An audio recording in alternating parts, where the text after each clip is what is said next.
Oi pessoal, hoje eu quero convidar você que me assiste aqui a fazermos uma pequena viagem sobre uma cena que aconteceu na vida de Jesus e que foi testemunhada na vida e pela vida de muita gente.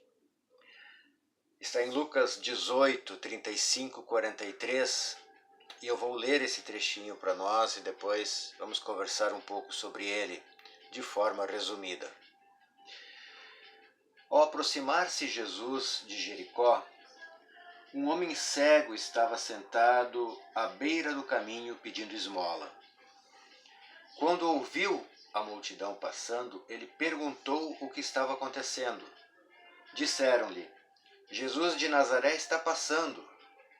Então ele se pôs a gritar: Jesus, filho de Davi, tem misericórdia de mim.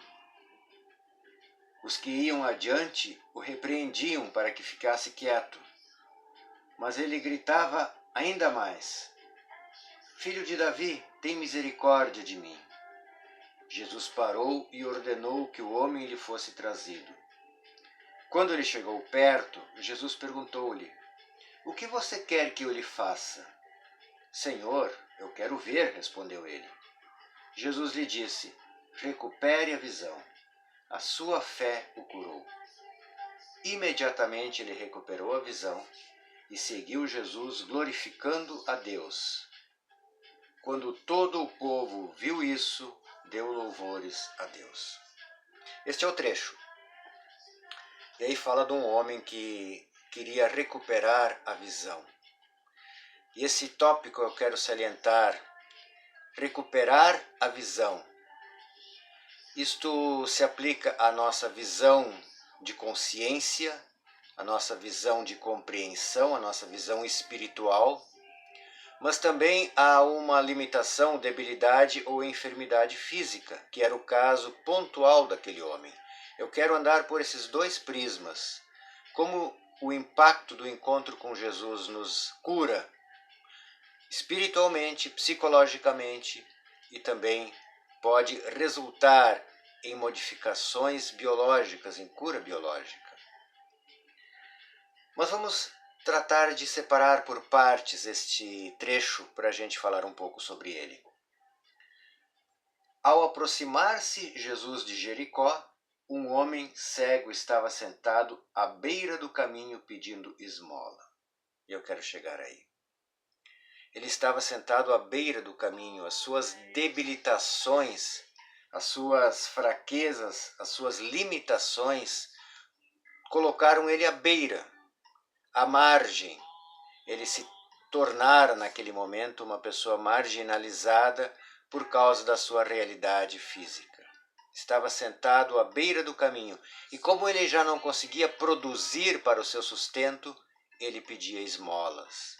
Tente aplicar isso na nossa vida prática, tanto do ponto de vista material, como do ponto de vista espiritual e psicológico. Quantas vezes estamos, por limitações, por debilidades, à beira do caminho, à margem? Quando ouviu a multidão passando, ele ouviu a multidão passando, ou seja, ele não enxergava, mas ele ouvia, ele fez uso do que ele tinha à disposição, da sua natureza, que era ainda uma boa audição. E quem passava era a multidão, aquilo aguçou a sua atenção. Ele perguntou o que estava acontecendo, ou seja, ele não se retraiu dizendo: bom, não sei o que está acontecendo, também tanto faz, porque ó, a vida miserável. Não, ele perguntou, ele se mostrou curioso, ele se mostrou interessado no que estava acontecendo. E aí lhe disseram: Jesus de Nazaré está passando. Jesus está passando pelo caminho. Está visitando este trecho do caminho. Está se tornando e se fazendo temporariamente presente nesse trecho. Ele está passando. Então, este homem cego se pôs em pé e começou a gritar. Vejam que ele teve uma reação física instantânea, psicológica. Ele se movimentou. Ele não ficou na depressão daquele modo sentado à beira do caminho, ele se pôs em pé, ainda não conseguia se deslocar para o caminho, mas na beira do caminho ele se pôs em pé e começou a gritar: Jesus, filho de Davi, tem misericórdia de mim.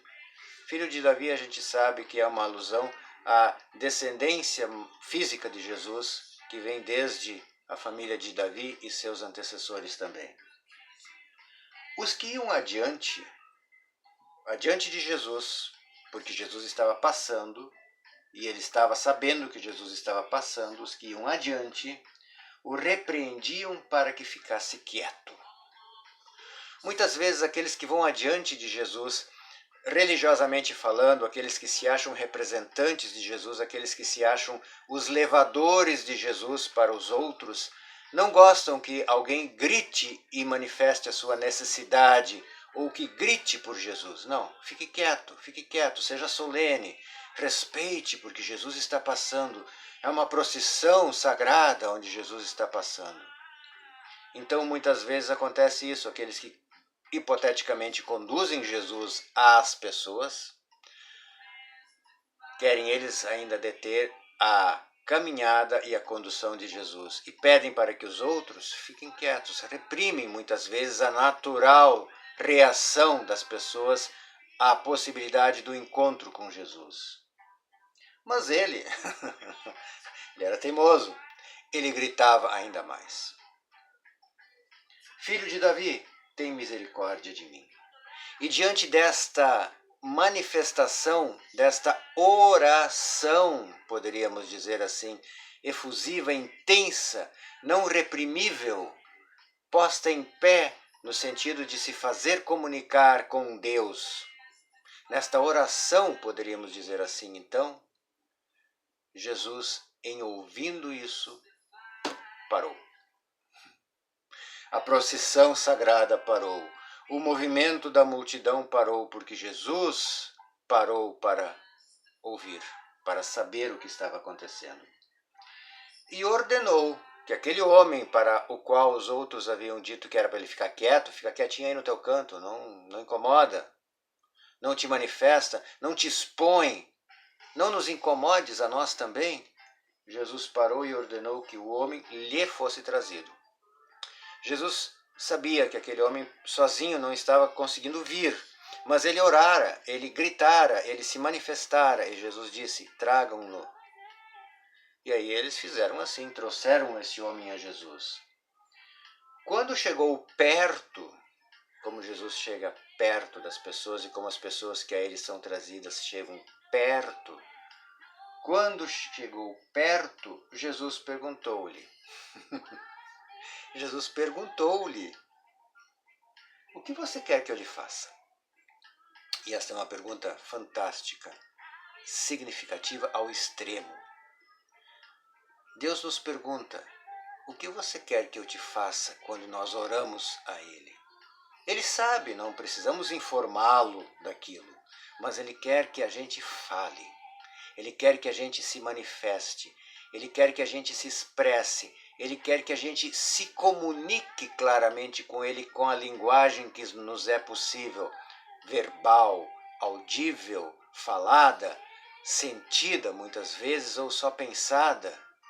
Mas Ele quer que a gente se comunique e diga a Ele: Senhor, eu quero isto. Jesus perguntou-lhe: o que você quer que eu lhe faça? Senhor, eu quero ver, ele disse. Ele disse claramente: Senhor, eu quero ver. Jesus vira que este homem era cego, mas ele não intuiu ou não se antepôs a intuir ou a lhe dizer: olha só, eu sei que tu és cego, eu sei que tu queres ver. Não, ele perguntou: o que tu queres que eu te faça? E o homem respondeu: Senhor, eu quero ver. E aí eu quero entrar naquela parte que eu salientei antes sobre o ver, sobre a visão.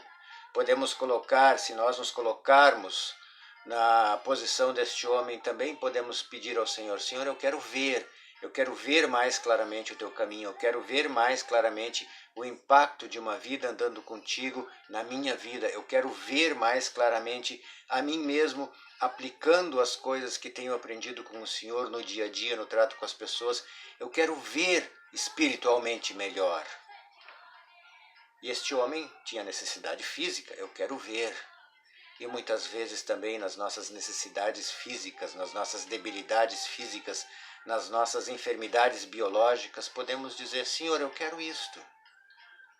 Me cure, me traga o alívio, me traga a tua cura, me traga aquilo que o Senhor quiser me dar. Vejam, podemos pedir e devemos pedir para vermos espiritualmente e para termos o auxílio divino nas nossas necessidades e nas nossas enfermidades naturais.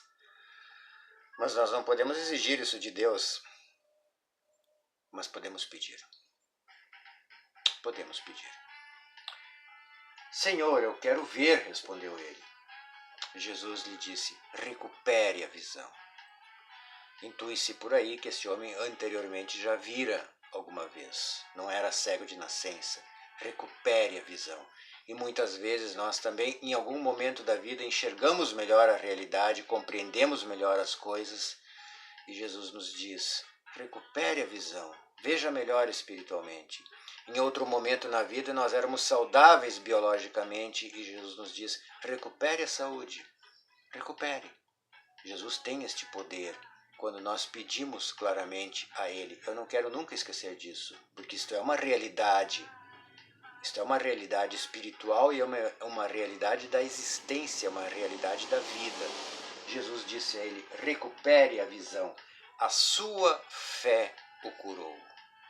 Não era a fé na fé, não era a fé no seu grito, não era a fé no seu clamor simplesmente, mas era a sua fé em Jesus. A sua fé o curou. E esse é um recado para nós também. A nossa fé nos capacita a enxergarmos, a nossa fé nos cura quando nós necessitamos desta cura. E por fim, diz que imediatamente ele recuperou a visão, seguiu a Jesus glorificando a Deus. E quando o povo viu isso, deu louvores a Deus. Ou seja, aquela experiência que este homem havia vivido impactou naqueles à sua volta, impactou profundamente na sua vida. E trouxe este exemplo dado nas Escrituras para todos nós. É isso que eu quero compartilhar hoje, agradecendo que você veio até aqui para assistir esse vídeo e orando e desejando que Deus siga nos abençoando a todos. Tchau.